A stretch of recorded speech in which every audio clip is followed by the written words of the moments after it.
Alors que rien ne va plus à gauche, la guerre est déclarée entre le PS et la France insoumise. Elle semble même avoir atteint son apogée. Les deux formations politiques revendiquent chacune le droit d'envoyer l'un des leurs à Matignon, d'où le blocage des négociations. Ce matin, c'est donc Manuel Bompard qui a lancé les hostilités médiatiques. Depuis le début de la semaine, depuis 7 jours, il exprime une opposition qui est une opposition totale à toutes les propositions qui sont faites, autres que celles qui sont issues du Parti Socialiste, et en l'occurrence la sienne. Contrairement d'ailleurs à ce qu'il dit à la télévision, où il dit qu'ils auraient fait d'autres propositions, ce n'est pas vrai, et ce n'est pas seulement moi-même, Manuel Bompard, qui le dit. J'ai entendu Marine Tondelier hier à la télévision dire la même chose que moi. Mais pourquoi il fait ça, Olivier Faure? Je sais pas. Pourquoi il raconterait des choses qui ne sont pas vraies? Je sais pas, c'est à lui qu'il faudra poser la question, mais en tout cas, moi, je vais vous parler avec franchise ce matin. Vous venez de l'accuser de mentir à la télévision.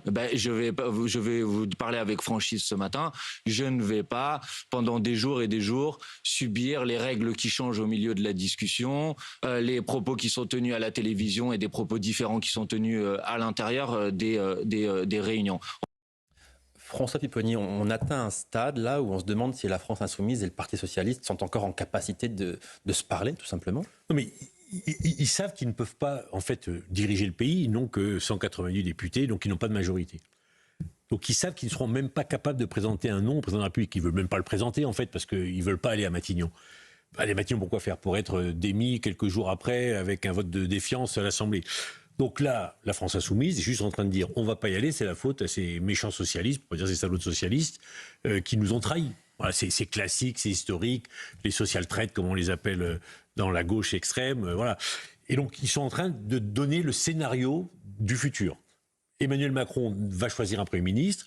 Ils vont donc accuser Macron de voler la démocratie, de ne pas respecter le peuple. Les socialistes d'être responsables de ne pas être allés à Matignon. Et comme ça, ils ont leur bouc émissaire partout. Et ils continuent leur stratégie, qui est celle du chaos, et qui les amène jusqu'en 2027. Alors, vous dites en quelque sorte c'est un piège que la France insoumise tend aux socialistes. C'est ce que vous dites. À ce moment-là, pourquoi est-ce que les socialistes n'acceptent pas un nom de la France insoumise, n'importe lequel, puisque vous dites vous-même qu'ils n'ont aucune chance d'aller à Matignon? Mais parce que, en fait, ni les uns ni les autres ne veulent aller à Matignon. Mais puisqu'ils n'iront pas, de toute façon. Oui, mais d'accord. Oui, mais s'ils donnent un nom, éventuellement, le président Macron peut leur dire banco, on y va, on choisit ce Premier ministre, faites vos preuves. Et ils savent que là, c'est la catastrophe. Donc il ne faut surtout pas donner de nom. Enfin, regardez l'image qu'ils donnent au pays. Ils ont été élus en disant le soir à 8h02, on a gagné. Et au bout de 10 jours, ils ne sont pas capables de trouver un nom. Et là, les acteurs sont mauvais. Effectivement. Mais ce qui est surréaliste, c'est qu'en fait, tout est faux. Non, mais en fait, on écoute un élu LFI ou socialiste, on écoute le décryptage de François Pipponi, vous parlez de deux choses totalement antagonistes. Et ils vous disent, nous, on veut le pouvoir, on veut l'unité, hein. Vous nous expliquez qu'ils veulent absolument pas et qu'en réalité, ils ne veulent pas gouverner. Non, mais c'est ça que je trouve sidérant et je suis fasciné par le fait que les électeurs se soient autant massivement déplacés pour aller voter lors des dernières élections législatives. Parce qu'en fait, tout est faux. Mais on vous explique qu'ils veulent gouverner, ils veulent pas. Quand bien même ils le voudraient, ils ne le peuvent pas. Ils pensent qu'ils sont en mesure d'imposer un Premier ministre Emmanuel Macron, mais c'est au président de la République de décider institutionnellement qui il choisit pour être Premier ministre. Donc tout, à peu près, est faux. Et à la fin, vous voyez juste la France insoumise qui essaye d'entraîner dans sa chute tous les autres partis de gauche pour surtout éviter que la moindre force de gauche soit en mesure de gouverner, pour simplement les entraîner un peu dans le chaos, dans la radicalité, parce qu'on voit bien que la France insoumise fait simplement un investissement politique. Ils sont conscients du fait que s'ils vont gouverner, ils seront renversés. Ils se disent, nous, on fait le pari de la radicalité. Nous, on est les purs sangs. Nous, on ne se compromet pas parce que on veut montrer vraiment à nos électeurs et à tous nos futurs potentiels électeurs que avec nous, voilà, c'est clair et il y a jamais aucune compromission. Voilà, c'est très très risqué puisqu'ils entraînent avec eux beaucoup de gens. Ils ne sont pas que deux, il y a les Verts. Alors, il y a les écolos, il y a les communistes aussi qui sont un peu ambigus par rapport à ça. Un petit problème, c'est l'énergie qui est quand même essentielle pour la France, pour les Français, pour nos entreprises. Qu'est-ce qu'ils font sur le nucléaire, ces gens-là, si on les met ensemble à gouverner? Ils n'en ont même pas parlé dans leur programme. Alors qu'on sait qu'il y a des anti absolus, qu'il y en a qui sont partisans, et que pour l'avenir de la France et de notre industrie, de nos entreprises et des particuliers, c'est un point essentiel, le coût de l'énergie. Ils n'en parlent Jamais. Et pendant ce temps-là, Nathan Devers, que fait-on des électeurs? C'est exactement. Ah, vous avez lu dans mes pensées, j'allais littéralement dire. Ça m'arrive. C'est que dans les relations LFI-PS, il ne faut pas oublier que la raison pour laquelle M. Mélenchon était parti du PS et s'était mis en colère avec le Parti socialiste, c'est parce qu'il avait reproché à M. Hollande d'avoir mal triché. Vous savez, c'était une élection du secrétaire du Parti socialiste et dont les résultats étaient prévus par avance. Ils avaient coupé le gâteau. Hollande devait avoir une belle victoire, mais en laissant X% de voix à M. Mélenchon pour donner l'impression quand même qu'il avait fait un score pas mal. Et c'était évidemment de la triche complète. Ça veut dire les électeurs, en l'occurrence les encartés au PS, allaient voter et les résultats étaient déjà prévus. Et Hollande n'avait pas tenu la promesse de sa triche, puisqu'il avait donné un résultat plus petit à M. Mélenchon, ça l'avait rendu furieux. C'est évidemment, cette anecdote, elle est significative. Ça s'est passé comme ça, François Pupponi, c'est ça? Oui. C'est documenté, c'est officiel. Les grandes fédérations du Nord et des Bouches-du-Rhône, ça servait à quelque chose. Oui. Et à bourrer les urnes. Autrement dit, ça servait à bourrer les urnes. Et pour l'élection Nathan Devers, allez, on terminé aussi. Bon. Et donc, ce que je veux dire, c'est qu'il y a un sujet là de respect de l'électeur. Et qu'en effet, aujourd'hui, c'est ce qui est en train de se passer. Vous avez très très bien décrit quel était ce théâtre d'ombre, cette hypocrisie permanente, ce mélange de pseudo-idéalisme de façade et en fait de parfait cynisme.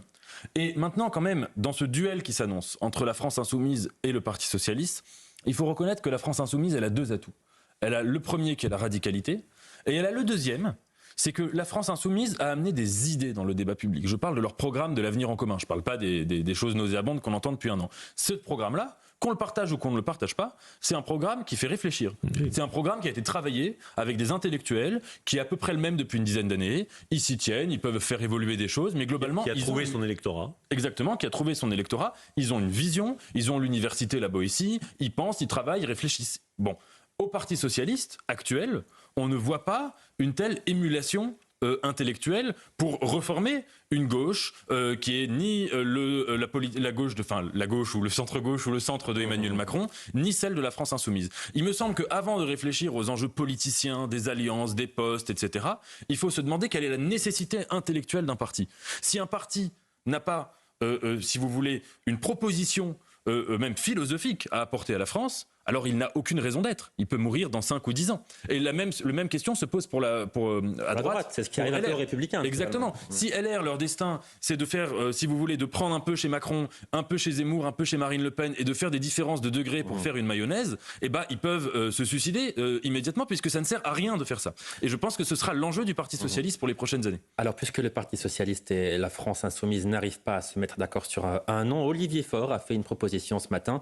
Il propose de désigner une personne issue de la société civile. On l'écoute. Donc, quand tu appuies l'idée. Qui considérait, et c'est bien normal, que le parti qui a gagné les élections européennes à gauche, c'est le Parti socialiste. Le parti qui est le plus en dynamique dans ces élections législatives, qui a augmenté son groupe de 110%, c'est le groupe socialiste. Donc c'est un Premier ministre socialiste qui doit la mettre. Donc il n'était pas illogique que cette revendication soit portée. Maintenant, il faut élargir, il faut chercher à trouver la personnalité, peut-être issue de la société civile, qui permettra d'avancer ensemble et de le faire dans un bon esprit. Louis Dragnel, qu'est-ce qu'elle dit de la gauche, cette proposition? Elle dit que la gauche cherche une porte de sortie. C'est un peu le saut de l'ange. En fait, disons tout de suite la vérité aux gens. En fait, il n'y aura pas de Premier ministre du nouveau Front Populaire, vraisemblablement. Il n'y aura pas de gouvernement du nouveau Front Populaire. Il y aura peut-être un débauchage, quelques débauchages de la part d'Emmanuel Macron. Mais là, ce qu'on entend depuis 3 semaines, c'est complètement faux. Enfin, Oui, on a l'impression que le nouveau Front Populaire a gagné les élections. A gagné, va imposer à la fois ou en tout cas qu'il a une majorité absolue. Un programme et tout ça c'est n'importe quoi. Enfin, c'est complètement faux. Et donc, on voit bien que comme la France insoumise, on l'a évoqué tout à l'heure, est à la rigidité d'une barre de fer et ne veut surtout pas le moindre compromis pour gouverner, eh bien de l'autre côté, Olivier Faure, le patron du PS, essaye le saut de l'ange, c'est-à-dire on a essayé l'unité, ça n'a pas fonctionné. Donc là, on va essayer toujours le truc à la mode. C'est un intemporel, cela dit. Ça a toujours été à la mode. C'est dès qu'il y a un problème politique, on se dit quelqu'un de la société civile va régler les problèmes politiques que les politiques n'arrivent pas à régler. Je me dis peut-être que la semaine prochaine, le PS va proposer un sportif de haut niveau, vous voyez, quelque chose comme ça pour régler la situation. Ça montre simplement une chose, c'est qu'il n'y a pas d'accord. D'ailleurs, Olivier Faure n'a pas été en mesure de citer un nom. Donc tout ça, c'est de la littérature. On va évoquer le tweet de Jean-Luc Mélenchon qui a répondu à Olivier Faure, le leader de la France Insoumise, qui dit la chose suivante: assez de manipulation, notre décision est la suivante. Nous exigeons une candidature unique pour la présidence de l'Assemblée nationale et nous ne reprenons aucune discussion sur quoi que ce soit d'autre tant que ce n'est pas réglé. Ah oui. François Pipponi, quand on voit l'état dans lequel est la gauche aujourd'hui, on se dit mais ces gens-là sont de toute façon incapables de gouverner ensemble. Ils sont même pas capables de tomber d'accord sur un nom pour présider l'Assemblée nationale. Ils revendiquent la victoire, ils trouvent pas pour Matignon. Et là, on est à 2 jours, puisque c'est le 18 juillet que l'on va élire le président de l'Assemblée nationale. Jeudi prochain. Ils sont même pas capables de donner un nom ensemble. Et le risque, c'est que les gens de chez Macron, eux, vont se mettre d'accord avec les uns et les autres pour faire élire les uns et les autres, c'est-à-dire le PS et les Républicains. Certains PS, et puis même le Rassemblement national. Le Rassemblement national aura son mot à dire. Le Rassemblement national va aller négocier aussi le fait que, comme dans la précédente mandature, il ait droit à avoir un vice-président, voire 2.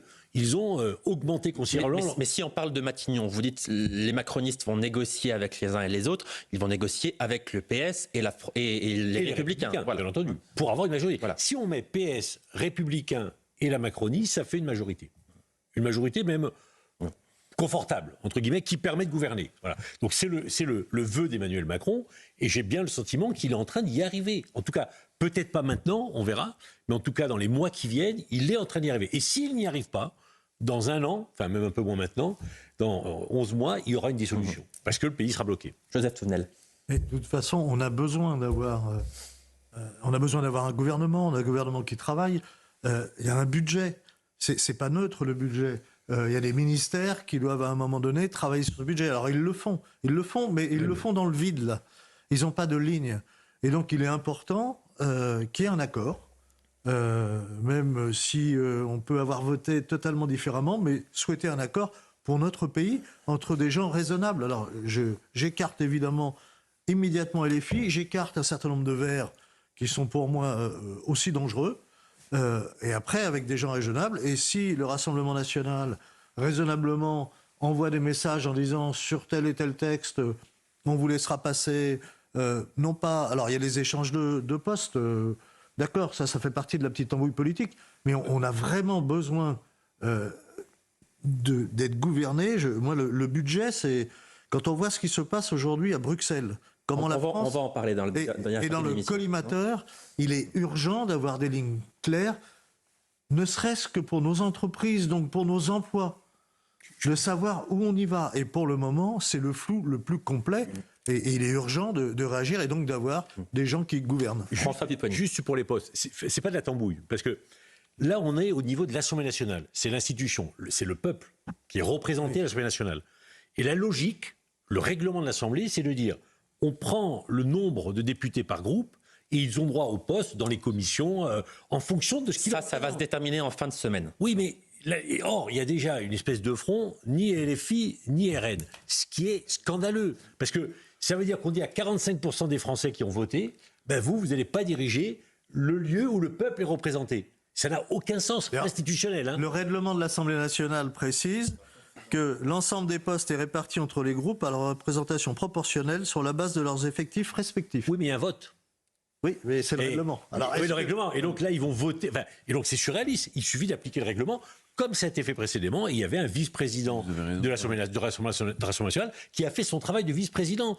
Quand il est au perchoir. Et là, les macronistes disent on ne veut pas de poste à responsabilité à l'Assemblée nationale pour le RN. Alors qu'ils l'ont fait la dernière fois. Et qu'ils continuent comme ça. Mais non, mais qu'ils continuent comme ça. Non, mais en fait, ils ne comprennent pas que... alors, ils auront beau mettre tous les barrages, les joints, tout ce que vous voulez. En fait, ça rend dingue les Français. Et la violence dont on parlait tout à l'heure, elle ne va être que décuplée. Et même si la France insoumise ou les partis de gauche ne sont pas suffisamment représentés à l'Assemblée nationale, il y aura le même problème. Et en fait, factuellement, c'est un déni de démocratie. On ne peut pas d'un côté se draper d'un paravent de pureté en défendant les grandes idées humanistes, la démocratie, donner des leçons de morale aux pays africains ou dans lesquels il y a des putschs, et de l'autre côté, organiser une espèce de contournement démocratique pour empêcher Non mais c'est complètement hallucinant. Quoi qu'on pense de l'histoire, et je termine simplement, je sais qu'il faut que je termine, mais justement je vais terminer. Quand on se souvient simplement de la raison d'être de cette dissolution, c'était de rendre la parole aux Français, parce que le président de la République voulait qu'il s'exprime, alors qu'il venait de s'exprimer à l'occasion des élections européennes. Il s'exprime, on met un barrage de castors monstrueux pour empêcher le RN de gagner. Ensuite, ils arrivent quand même à avoir un certain nombre de députés, et dès lors que se pose la question de la répartition des postes à l'Assemblée nationale, on remet en place un barrage. Et c'est ça que les gens ne veulent plus. En fait. 18h31 sur CNews et sur Europe 1. On fait tout de suite un point sur l'essentiel de l'actualité. Bonsoir Maureen Vidal. Bonsoir Yohann, bonsoir à tous. À la une de l'actualité, un mineur de 16 ans mis en examen pour association de malfaiteurs à Angers, soupçonné d'avoir projeté une action violente ce week-end à l'occasion de la fête nationale. Il se serait renseigné sur les réseaux sociaux sur comment commettre une action violente. La date du 14 juillet a été évoquée, aucune arme n'a été saisie. Un incendie volontaire chez un maire d'une petite commune dans le Doubs. Dans la nuit de samedi à dimanche, des flammes se sont propagées partant d'un véhicule stationné sur la propriété. Heureusement, aucun blessé n'est à déplorer. Seul à son domicile au moment des faits, la maison de Jean-Pierre Auquet n'est pas endommagée. Selon les premiers éléments de l'enquête, il s'agit bien d'un acte volontaire.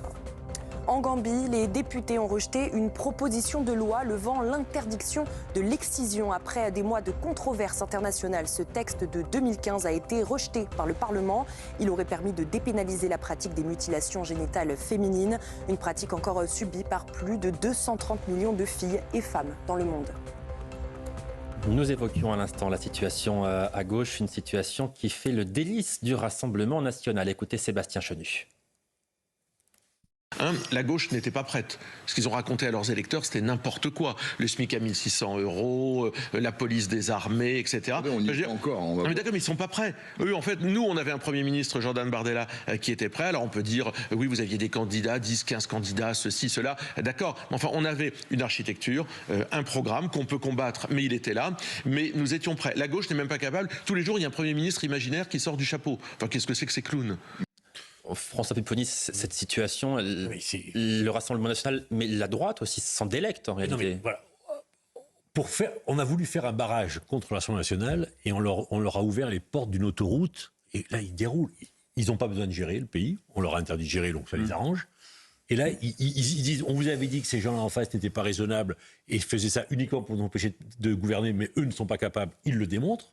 Demain, enfin le 18, le 19 et le 20, le RN risque d'être sanctionné alors qu'ils ont plus de 140 députés, qu'ils ont fait un score au premier tour qu'aucun parti n'avait pu faire. Sanctionné parce que pas de poste à responsabilité à l'Assemblée nationale. Et voilà. Les autres se mettent d'accord sur notre dos et vous, les Français, on ne vous écoute pas. Et ils vont dérouler ce discours pendant 2 ans, 3 ans, jusqu'à la présidentielle. Attends de verre.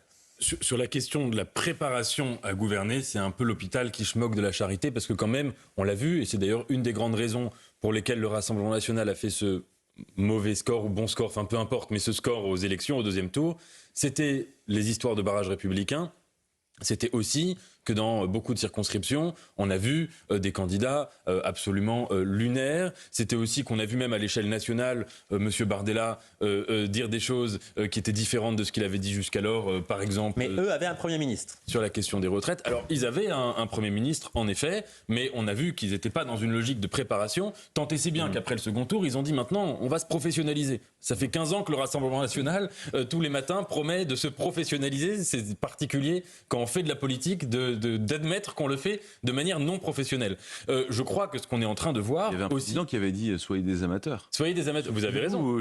Donc c'est de tous les côtés. Non, mais l'apologie de l'amateurisme. L'apologie de l'amateurisme, c'est vrai. Mais je crois que ce qu'on est en train de voir, en fait, c'est que c'est une victoire lente, progressive, de la Macronie élargie. Et c'est là qu'Emmanuel Macron montre qu'il a vraiment une sorte de stratégie machiavélienne, digne d'un Mitterrand. C'est que voilà, il a fait cette dissolution qui le donnait pour mort, qui donnait pour mort son mouvement politique. Et finalement, en fait, on est entré dans une autre temporalité. La 4e République, la 3e aussi, c'était des régimes qui étaient très très lents. Et même parfois, à la suite d'un scrutin, on le voit dans des pays qui n'ont pas les mêmes constitutions que nous, on le voit par exemple en Israël, quand à la suite d'un scrutin, on ne sait pas qui a gagné. Et c'est pas forcément le parti qui a été premier, qui a fait le meilleur score, qui se retrouve à sortir gagnant politiquement de la situation et à accéder aux fonctions gouvernementales. 18h35 sur CNews et sur Europe 1. On marque une très courte pause et puis on se retrouve dans quelques minutes pour la dernière partie de Punchline. Restez bien avec nous, à tout de suite. Direct dans Punchline sur CNews et sur Europe 1. Nous sommes toujours avec Louis de Ragnel, François Pupponi, Joseph Touvenel et Nathan Dever. Soyez les bienvenus si vous nous rejoignez. Nous sommes ensemble jusqu'à 19h et nous évoquons la situation à gauche et cette rupture de confiance qui semble bien marquer les esprits. Et en tout cas, le Parti socialiste et la France insoumise ne semblent d'accord sur rien et il y a une véritable rupture de confiance. C'est ce que l'on comprend des mots utilisés ce matin par Manuel Bompard. Écoutez.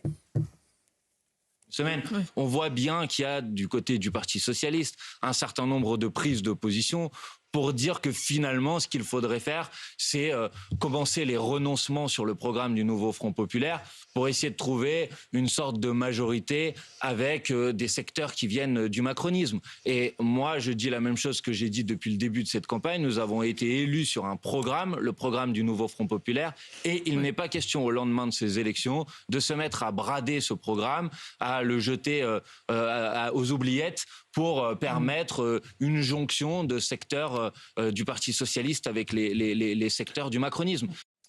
François Pupponi, là en fait Manuel Bompard, il accuse les socialistes de vouloir faire une alliance, de préparer cette alliance avec les macronistes, mais aussi avec les républicains. Alors, non, ce qu'il dit, c'est que les socialistes vont essayer de débaucher les élus de gauche de la Macronie. Bon, mais pourquoi les socialistes essayent de faire ça? Mais à la fin, ils finiront avec les macronistes et les républicains, j'en suis convaincu. Mais pourquoi ils essayent de débaucher? C'est qu'ils n'ont pas de majorité, qu'il leur faut 90 députés. Donc il faut bien qu'ils aillent les chercher quelque part pour appliquer le programme.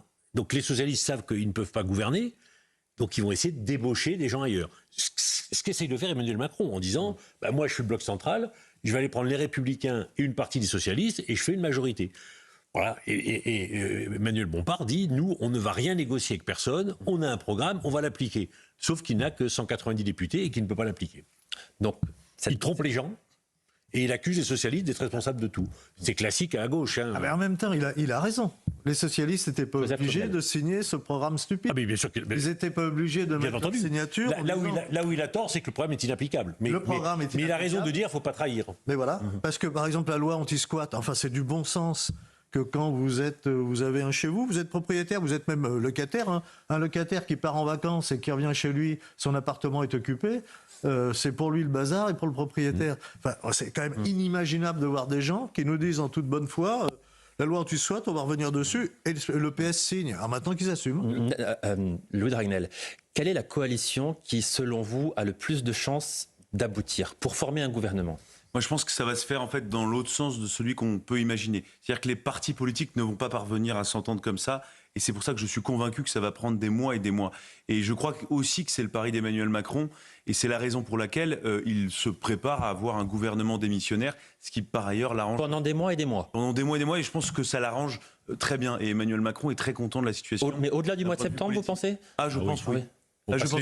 Et je pense, je peux me tromper, mais que ce que les partis politiques ne vont pas parvenir à faire par eux-mêmes pour des raisons idéologiques, et puis un parti politique qui est chargé quand même de fixer un certain nombre de lignes, et c'est normal, et on ne peut pas en vouloir aux partis politiques, on ne peut pas en vouloir à LR de ne pas vouloir se marier avec le PS, et réciproquement, c'est tout à fait normal, et c'est compréhensible, et c'est pas de la tambouille, c'est pas de la magouille, parce que souvent on a tendance à dire oui, tout ça c'est de la politique de bas étage. Non, en fait, la politique c'est ça, et pour permettre ensuite de dégager des lignes claires et la mise en application d'une vraie politique à proposer aux électeurs, il faut passer par la case, entre guillemets, on met les mains dans la glaise. Et donc à la fin, moi je pense que comment est-ce que on va sortir tout doucement de la situation, c'est simplement à travers le fait que beaucoup de parlementaires vont se dire, peu importe leur couleur politique, on va quand même pas laisser le pays dans cet état-là. Est-ce qu'on peut pas s'entendre sur tel ou tel texte ?